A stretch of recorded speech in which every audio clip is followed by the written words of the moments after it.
महमूद अल हसन महमूद देवबंदी मुस्लिम धर्म गुरु एवं विद्वान थे जो भारत में ब्रिटिश शासन के खिलाफ सक्रिय थे।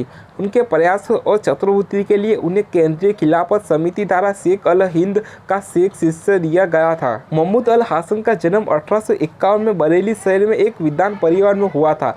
उनके पिता मौलाना मोहम्मद जुल्फर अली अरबी भाषा का विद्वान थे और इस क्षेत्र में ब्रिटिश ईस्ट इंडिया कंपनी के प्रशासन के शिक्षा विभाग में काम किया करते थे।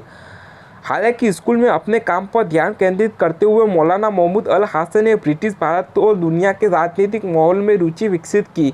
जब तुर्क साम्राज्य ने ब्रिटिश साम्राज्य के खिलाफ प्रथम विश्व युद्ध में प्रवेश किया तो दुनिया भर के मुस्लिम भविष्य के बारे में चिंतित थे।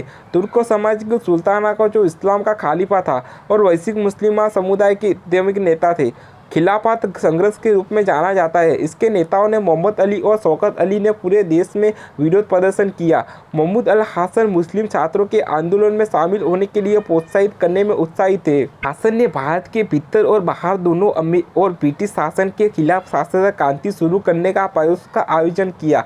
उन्होंने स्वयंसेवक को भारत और विदेश में अपने शिक्षकों को बीच प्रशिक्षित करने के लिए एक कार्यक्रम शुरू किया। इस आंदोलन में बड़ी संख्या में शामिल हो गए। उनमें से सबसे प्रसिद्ध मौलाना अब्दुल्ला सिंधी और मौलाना मोहम्मद मियां मसूद अंसारी थे। मोहम्मद अल हसन के प्रयासों ने उन्हें न केवल मुसलमानों बल्कि धार्मिक और राजनीतिक स्पेक्ट्रम में भारतीय की सराहना जीती। वह भारतीय स्वतंत्रता आंदोलन का प्रतीक बन गए और उन्हें केंद्रीय कलाकार द्वारा शेख अल हिंद का खिताब दिया गया। अपनी रिहाई पर महमूद अल हसन रोवल्ट अधिनियमों पर विद्रोह के कागर पर देश को खोजने के लिए भारत लौट आए। हसन के एक फतवा जारी किया जिसमें महात्मा गांधी और इंडियन नेशनल के साथ समर्थन और भाग लेने के लिए सभी भारतीय मुसलमान का कर्तव्य बना दिया था। कांग्रेस जिसने अहिंसा सामूहिक नागरिक आवाज़ के अहिंसा की नीति निर्धारित की थी।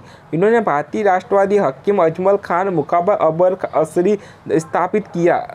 मिलिया इस्लामिया की नींव रखी जो एक ब्रिटिश नियंत्रण से स्वतंत्र स्थान विकसित करने के लिए महमूद अल हसन ने कुरान का एक प्रसिद्ध अनुवाद भी लिखा था।